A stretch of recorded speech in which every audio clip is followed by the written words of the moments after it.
Single mom Lisa sat crying in the ER. Her son was dying and she had no money for treatment.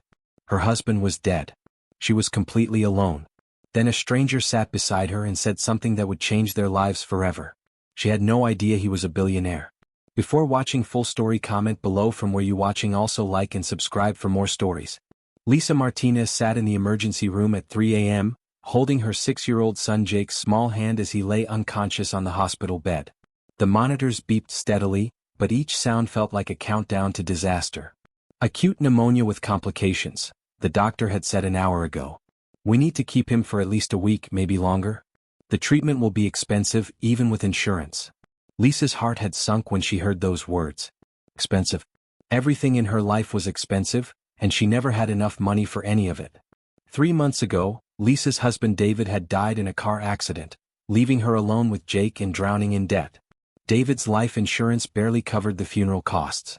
The medical bills from his time in the hospital kept coming in the mail like cruel reminders of everything she'd lost. Lisa worked 2 jobs, cleaning offices at night and serving tables during the day, but it was never enough. The rent was 2 months behind. The electricity company had sent final notices. Her car was making strange noises that she couldn't afford to fix. And now Jake was sick, really sick, and Lisa didn't know how she would pay for his treatment. Mrs. Martinez? A nurse appeared beside Jake's bed. We need to discuss the payment arrangements for your son's stay. Lisa felt her stomach drop. Can we talk about this later?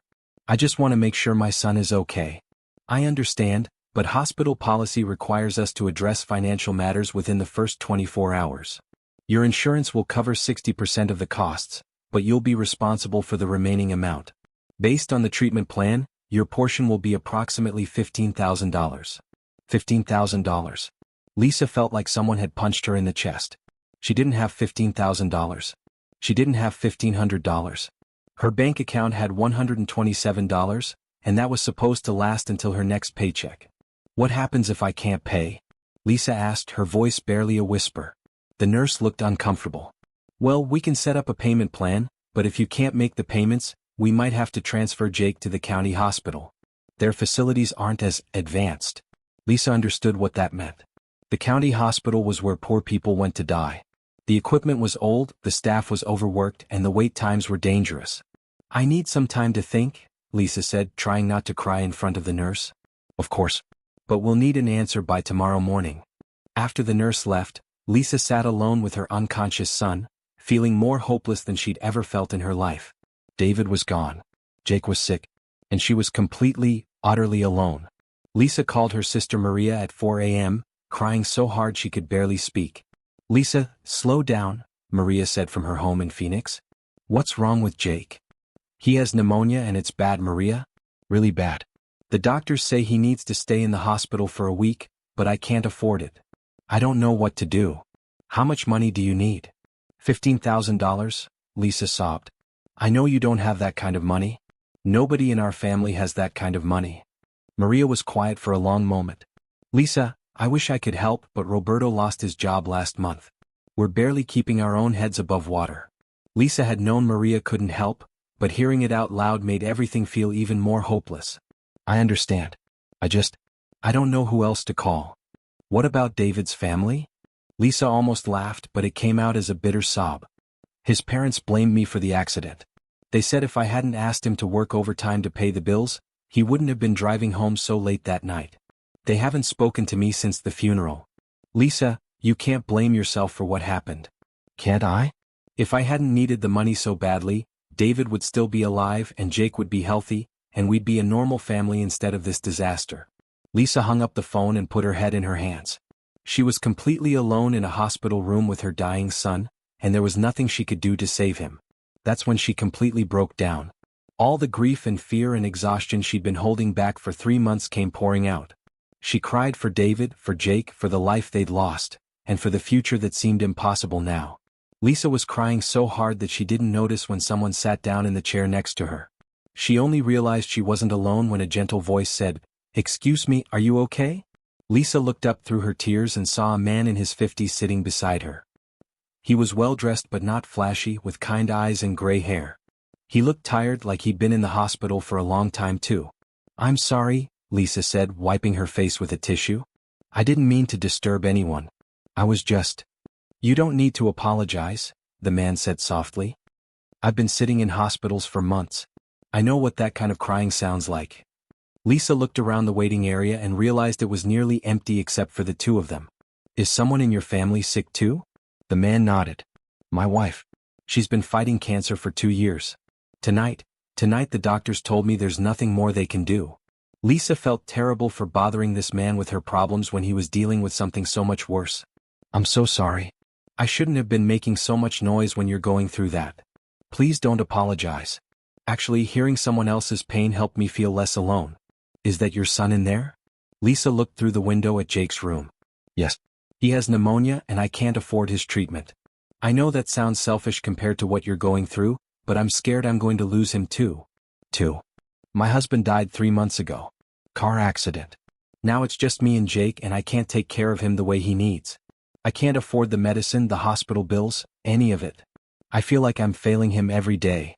The man was quiet for a moment, studying Lisa's face. What's your name? Lisa Martinez. And you? Thomas? Thomas Crawford. He paused. Can I ask you something, Lisa?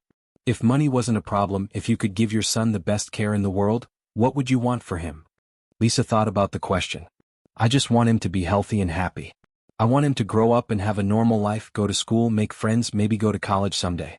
I want to be the kind of mother who can give him everything he needs, not someone who's always worried about money. Thomas nodded slowly. That's what any good parent wants.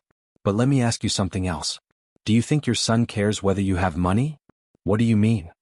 When your son looks at you, do you think he sees a failure, or do you think he sees his mother who loves him? Lisa felt fresh tears starting. I hope he sees someone who loves him. But love doesn't pay medical bills. Thomas was quiet for another moment. Then he said something that would change Lisa's life forever. What if I told you that it could?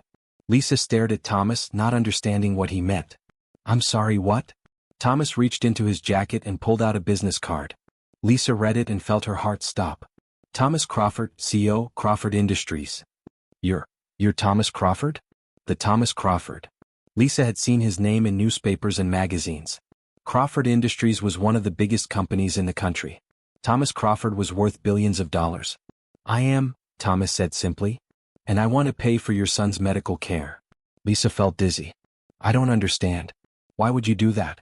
You don't even know me. Because 3 hours ago I was sitting in this same waiting room, feeling like the richest, most powerful man in the world couldn't save the person I love most. Then I heard you crying and I realized something important. What? Money can't buy everything, but it can buy some things. It can buy your son the best medical care available. It can buy you time to be his mother instead of worrying about bills. And right now, that's the only thing my money is good for. Lisa shook her head.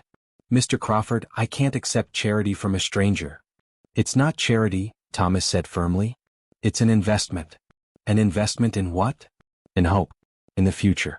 In the idea that good parents deserve help when they need it. Thomas leaned forward. Lisa, my wife and I never had children. We tried for years, spent millions of dollars on treatments, but it never happened.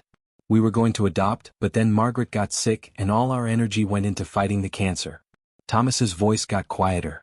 Tomorrow, I'm going to be the richest widower in America, with more money than I could spend in 10 lifetimes. But I'd trade every penny to have what you have, a child who needs you, who loves you, who gives your life meaning. Lisa felt tears running down her face again. Mr. Crawford.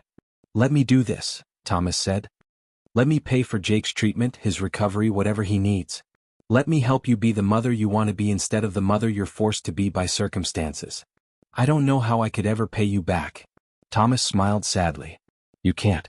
But maybe someday when you're successful and happy and Jake is grown up, you'll help some other parent who's sitting in a hospital room crying because they can't save their child. That's how you pay it back. The next morning, everything changed. Thomas had spoken to the hospital administrators, and suddenly Jake was being moved to the VIP pediatric wing. The best doctors in the city were assigned to his case. The most advanced treatments were made available immediately. Lisa felt overwhelmed by the kindness but also confused. Mr. Crawford, this must be costing you a fortune. Money I'll never miss, Thomas said. He was sitting beside Jake's new bed watching the little boy sleep. Tell me about him. What's he like when he's awake? Lisa smiled for the first time in days.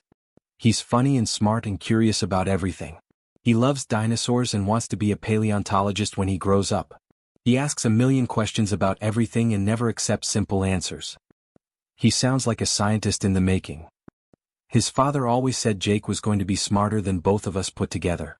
Lisa's smile faded. David would have been so proud to see Jake grow up. Thomas was quiet for a moment. Lisa, can I tell you something about loss? Okay. When someone you love dies, especially someone young like your husband, you feel guilty for being alive. You feel like you should have died instead or that you could have prevented it somehow. But guilt is just love with nowhere to go. Lisa felt her throat tighten. How do you know that? Because I've been carrying guilt about Margaret for 2 years. Guilt that I couldn't save her, that I couldn't fix everything with money and power like I always had before.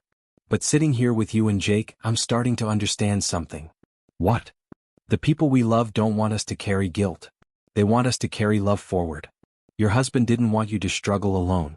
He wanted you to be happy and give Jake a good life. Just like Margaret wanted me to find meaning and purpose after she's gone. Jake stirred in his bed and opened his eyes. Mommy? I'm here, baby, Lisa said, taking his hand. How do you feel? Better. Who's that man? Lisa looked at Thomas, realizing she didn't know how to explain their situation to a 6-year-old. This is Mr. Crawford. He's helping us. Thomas stood up. Hello, Jake. I heard you like dinosaurs. Jake's eyes lit up despite being sick. I love dinosaurs.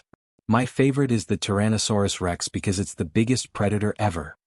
Actually, Thomas said with a smile, the Spinosaurus was bigger than the T-Rex. But don't worry, I made the same mistake when I was your age. Jake looked amazed. Really? You know about dinosaurs too? I know a little bit about everything. That's what happens when you get old and have time to read lots of books. Over the next week, Thomas visited Jake every day. He brought books about dinosaurs, science experiments they could do in the hospital room, and stories about his own childhood. Jake adored him, and Lisa could see that Thomas was healing something inside himself by spending time with them. You know, Lisa said to Thomas one afternoon while Jake was napping, you don't have to keep coming here. I know you must be dealing with your own grief. Being here helps, Thomas said. Margaret loved children. She would have loved Jake. In a way, helping him feels like honoring her memory. Can I ask you something personal? Of course. What was she like? Your wife. Thomas's face softened. She was the kindest person I ever met. She always said that money was just a tool, and the only thing that mattered was how you used it to help other people. She ran charities, funded scholarships, built hospitals in poor countries. She made me want to be a better man. She sounds wonderful. She was. And she would have told me to stop feeling sorry for myself and start using our money to make a difference. That's what I'm doing here with you and Jake. Jake woke up from his nap and immediately looked around for Thomas. Mr. Crawford, did you bring any new books today? Better than books, Thomas said with a grin. I brought a tablet computer with virtual reality dinosaur programs. Want to see what it was like when T-Rex walked the earth?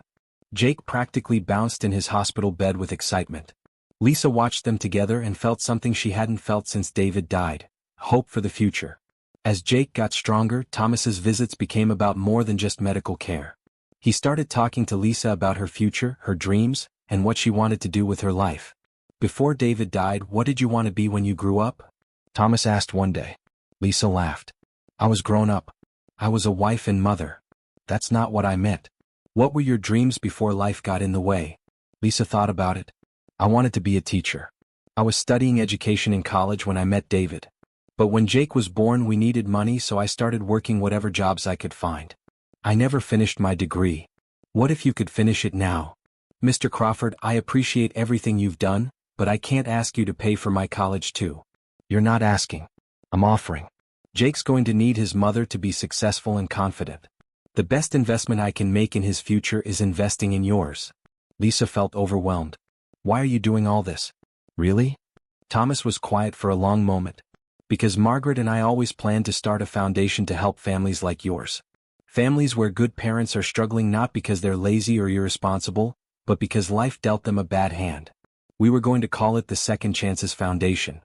What happened to that plan? Margaret got sick and I got so focused on trying to save her that I forgot about saving anyone else. But being here with you and Jake reminded me that Margaret's dream doesn't have to die with her. You want to start the foundation? I want you to help me run it, Thomas said. You understand what struggling families need because you've been there. You know how to stretch a dollar, how to prioritize, how to keep hope alive when everything looks impossible. Those are skills you can't learn in business school. Lisa stared at him. You want me to work for you? I want you to work with me. Partner with me. Help me figure out how to use my money to help families like yours. 6 months later, Lisa stood in the conference room of the newly opened Second Chances Foundation, watching Thomas give a presentation to potential donors. Jake sat in the back of the room, healthy and happy, working on homework from the private school that Thomas had insisted on paying for. Lisa had finished her education degree through an accelerated program, also funded by Thomas. But more than that, she'd learned about nonprofit management, grant writing, and fundraising. She'd discovered talents she never knew she had. The foundation was already helping dozens of families, providing emergency medical funding, educational scholarships, and job training programs. Every day, Lisa talked to parents who reminded her of herself 6 months ago, desperate, alone, and convinced that no one cared about their struggles. As you can see, Thomas was telling the donors, our success rate is remarkable. 90% of the families we've helped are now financially stable and no longer need assistance. That's because we don't just give money, we give people the tools they need to build better lives. After the presentation, Thomas found Lisa in her office. How do you think that went? I think we just raised enough money to help 500 more families this year, Lisa said with a smile. Margaret would be proud, Thomas said quietly. She would be proud of you, Lisa agreed. You've built something beautiful in her memory. Jake appeared in the doorway. Mom, I finished my homework. Can Mr. Crawford help me with my science project now? What's the project about? Thomas asked. How fossils are formed. I want to understand how dinosaur bones became rocks. Thomas grinned. That's an excellent question. Let's go to the lab and figure it out. Lisa watched them walk away together and felt her heart full of gratitude. Thomas had given them so much more than money. He'd given them a future, a purpose, and most importantly, a family. 1 year after that terrible night in the emergency room, Lisa was back at the same hospital. But this time, she was there as a representative of the Second Chances Foundation, meeting with a young father whose daughter needed surgery they couldn't afford. I don't understand, the man said. Why would strangers want to help us? Lisa smiled, remembering asking Thomas the same question. Because someone helped me when I needed it most. And someday when you're back on your feet, you'll help someone else. That's how it works. The man started crying with relief. I thought we were going to lose everything. You're not going to lose anything, Lisa assured him. We're going to make sure your daughter gets the best care possible, and we're going to help you build a stable life for your family. Later that evening, Lisa and Thomas sat in his study, reviewing foundation reports. Jake was upstairs doing homework, just like any normal evening in their shared house. Thomas had insisted they move in with him after the foundation launched, saying the house was too big for one person and too small for his new family. Do you ever regret it? Lisa asked. Spending so much money on strangers? Thomas looked up from his papers. Do you regret letting me help you? Never. But I sometimes wonder what Margaret would think about you giving away her fortune. She'd probably say I should be giving it away faster, Thomas said with a laugh. Margaret always believed that money was meant to flow, not sit in banks collecting interest. Jake appeared in the doorway in his pajamas. I'm ready for bed. Will you both come say goodnight? As they tucked Jake into bed, the little boy looked up at Thomas seriously. Mr. Crawford, are you my grandpa now? Thomas felt his eyes fill with tears. Would you like me to be? Yes. Mom said my real grandparents live far away and don't visit. But you're here every day and you help with my homework and you teach me about dinosaurs. That's what grandpas do, right? That's exactly what grandpas do, Thomas said, hugging Jake tightly. After Jake fell asleep, Lisa and Thomas sat together in the living room, thinking about how much their lives had changed. Do you ever think about that night in the hospital? Lisa asked. Every day, Thomas said. It was the worst night of my life and the best night of my life all at the same time. How can it be both? It was the night I lost Margaret, but it was also the night I found you and Jake. It was the night I stopped feeling sorry for myself and started living for something bigger than my own pain. Lisa reached over and took Thomas's hand. You saved us, you know. Not just financially, but in every way that matters. You saved me too, Thomas said. You gave me a reason to use Margaret's legacy for good. You gave me a family when I thought I'd lost everything. Most importantly, you taught me that the best way to honor someone you love is to love someone else. As they sat together in comfortable silence, Lisa thought about the words Thomas had said to her that night in the emergency room. What if I told you that love could pay medical bills? She thought he was crazy then. But now she understood what he meant. Love had paid the bills, but not in the way she'd expected. Love had connected two broken people and helped them heal each other. Love had created a foundation that was changing hundreds of lives. Love had built a family from three strangers who needed each other. Sometimes the worst moments in life are just disguised as the beginning of the best ones. And sometimes, when you think you're completely alone, the right person sits down beside you and says exactly what you need to hear.